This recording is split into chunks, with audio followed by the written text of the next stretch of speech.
mean, this is such a pressing problem for teachers, and there's just no easy answer.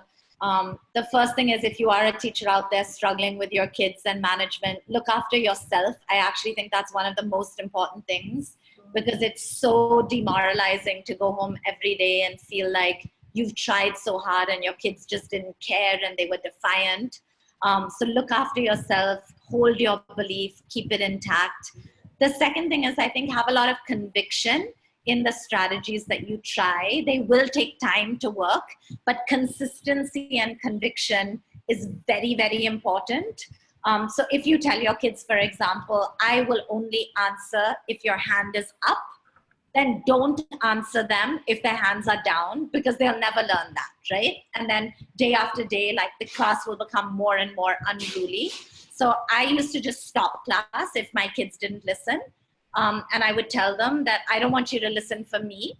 I want you to listen for you. You're not here to learn from me. You're here to learn because it's important for you. And so we're just going to stop. And when you're ready to learn, we will start again. And in the beginning, it didn't work, but then over time, it would work. I would also try to use a lot more like positive methods than consequences. Like, I actually don't think that consequences work in the medium to long term. Yes, in the beginning, kids are scared and so they will listen. But I think calling out the child that is listening is giving a very strong message to the other kids, rather than yelling at the child who isn't listening. So that would be another thing. I would always, children who are misbehaving, I would tell them in their ear. I would literally go and whisper to them, I would really love it if you could listen to me.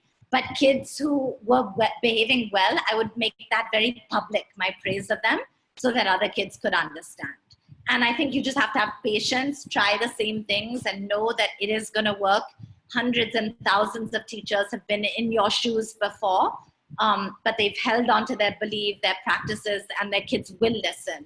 And I think the other part of an unruly class is really asking yourself, am I doing the right things as a teacher?